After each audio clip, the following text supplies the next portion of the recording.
Good evening, Mr. Bond fans, and welcome once again. Today, thanks to the good people who support me on Patreon, people like you, Jonah Bokenbrink, I have the absolute pleasure of talking about North by Northwest, one of the most critically acclaimed movies of all time. So, after nearly 60 years of analysis, what more can I add? What critical stone has been left unturned that I can bring something new to the wide pool of opinion about this movie? Well, when you look at it like that, maybe not that much.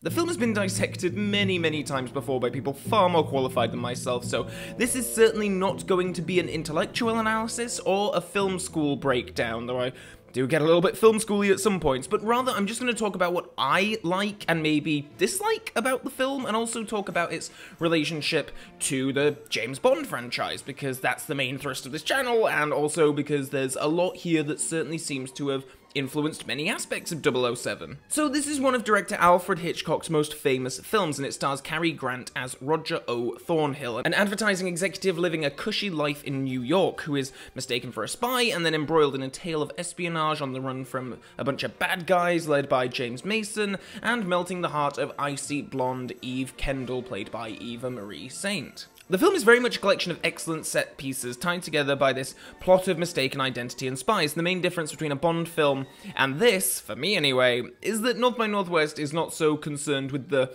details of the actual plot. We're not to be too concerned with what the bad guys are after and what they want to do with it, etc. And indeed, we only catch glimpses of what might actually be going on. Later in the story, we understand that a particular object contains something of importance that the spies want, but exactly what it is, meh, we're not supposed to care. The film even calls itself out on that at one point, where one of the characters is explaining to Cary Grant, like, what the deal is, and there's aeroplanes nearby, and the sounds of the engines drown out the dialogue. Now, usually this kind of thing would bother me. How arrogant of the filmmakers to think that they can be so cavalier about things as important as plot details, and yet, here it doesn't really matter. It had been a few years since I last saw the movie, and I could still recall, like, huge chunks of it, like, quite vividly in my memory, but when I actually, like, tried to think about what's the villain after, what's the actual detail of the plot, I couldn't remember at all.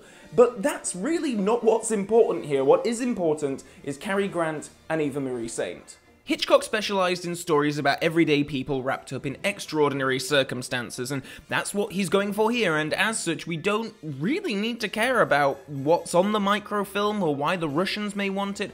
We need to care about whether Cary Grant and Eva Marie Saint are going to get out of this alive. Very different from a Bond film, where the villain's dastardly schemes are very much a point of interest, and we have whole scenes dedicated to explaining the details of villainous plots in those movies. Here, who cares? I do take some issue with the idea that Cary Grant can be classified as an everyman, though. He's a bit too refined and cosmopolitan to be that, I think, and Roger Thornhill is certainly not a working-class blue-collar fellow, but rather has a slightly elevated standard of living, and yet that is nonetheless very crucial to his character's development. At the start of the film, he's quite shallow. One of the first things we see him do is lie his way into stealing another man's taxi, and while this is innocuous and he does it in a funny, charming way, his secretary, played by Doreen Lang, calls him out on this behaviour, and he brushes it off and then starts talking about his appearance. He thinks he's too fat, he should think thin, as he says.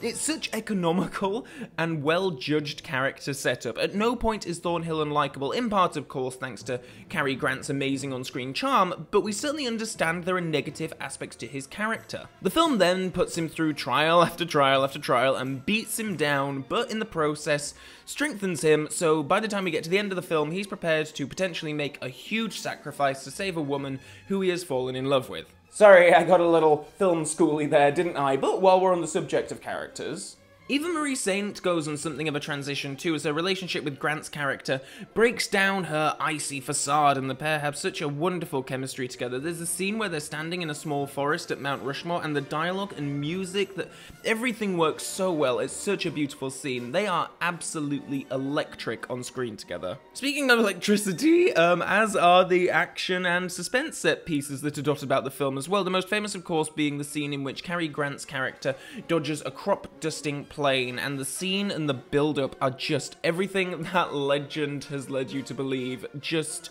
perfect. But especially the build-up. So much of this is quiet. Just Grant alone in the middle of nowhere. Vehicles are going past, and at one point there's another man that shows up, and it's saying something when a scene can make you tense, even when you know what's coming, and still the bit where that random guy says, "That's funny." What? That plane's dusting crops where there ain't no crops. Oh, it just gives me the chills, I love it. And, of course, that scene was very much the inspiration for a similar scene in From Russia with Love, but drawing such a direct comparison is unfavourable on From Russia with Love's part.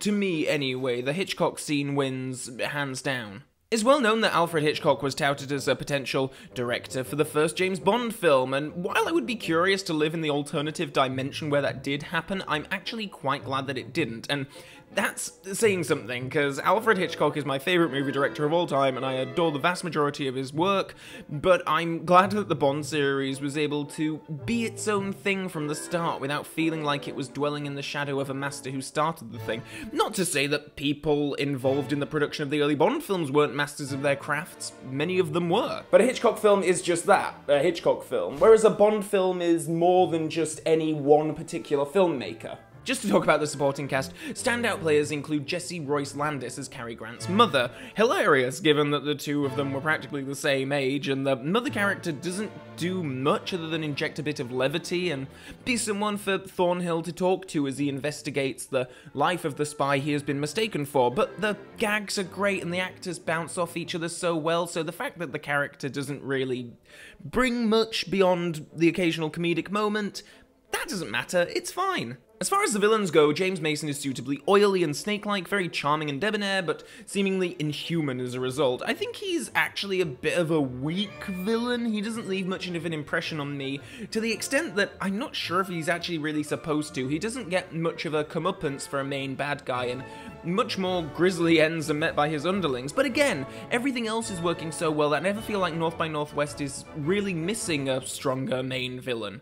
I think that Martin Landau is great as Mason's henchman, though. He has a great physicality and creepy voice. I guess the thing is with the villains in this movie is that they're not Bond villains. They don't have weird disfigurements or anything. They're just like guys in suits. And in these type of, spy thrillers, I'm used to something a bit just more, I guess. Even though this precedes the films that kind of set the style for over-the-top campy villains. So you've probably already guessed that I absolutely adore this movie, and indeed I think it is a perfectly constructed piece of entertainment art.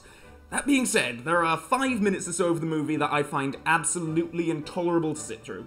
I would love to just snip this out of the film completely. It's the bit where Thornhill has had a bottle of bourbon forced into him and the bad guys put him in a car so as to make it look like he drove off a cliff after drink driving, and Grant comes to and proceeds to drive around drunk, and it just goes on for far too long. I don't think it's funny having Grant do the kind of drunk acting that you see in a 1930s Hal Roach short, and I hate the terrible back projection, very similar to how I hate the car chase in Dr. No, because of the same technical foibles. I just don't think car chases involving convertibles and back projection fare well.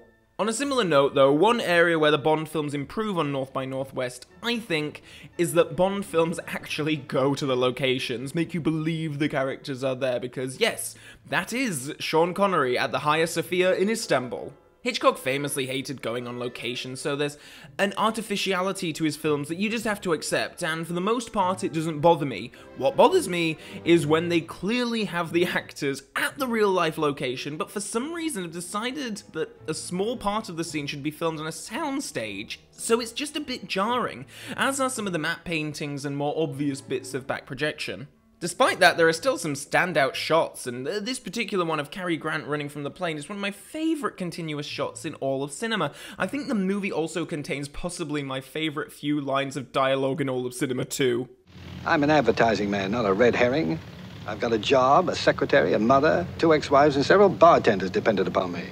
And I don't intend to disappoint them all by getting myself slightly killed. And indeed, North by Northwest is one of my favourite films of all time, and probably the greatest film I've ever had the pleasure of talking about on this channel. It's just stunningly crafted, paced, acted, scored. It's a great piece of entertainment as well as being a great piece of art. I know that some modern audiences might find it a bit slow and whatever, but I think the Bond fandom is one of the more savvy and understanding when it comes to accepting movies from different eras for what they are, given that the franchise itself covers such a broad era of time. But it goes without saying, every Bond fan should see this film. I'd go so far as to say that every Bond fan should check out the majority of Hitchcock's filmography. He frequently touches on the subject of Spies in The Lady Vanishes, The 39 Steps, Torn Curtain and Topaz spring to mind, though I must say, Topaz is a film I've never really connected with. Maybe I'll have the opportunity to cover it here on the channel someday, and I would like an excuse to return to that film. And once again, I would like to thank the patrons who support me over on Patreon, who vote in these polls. I really appreciate this. Like, it gives me a great excuse to talk about movies other than Bond, and I'm really enjoying the variety from Mission Impossible to Austin Powers to Alfred Hitchcock. So long may this continue, and please keep voting. Please do head over to the Patreon page to see what this month's poll is gonna be. And some of these votes are actually quite surprising. I'm still kind of baffled that the Austin Powers films always rank quite highly. They get a lot of votes. And indeed, for this month, the second Austin Powers movie was tied with North by Northwest for votes, and as a result of that, I'm going to be reviewing Austin Powers, The Spy Who Shagged Me as well, and that will be coming at some point very, very soon. So, I hope you enjoyed that, and until next time, Bond fans, so long for now.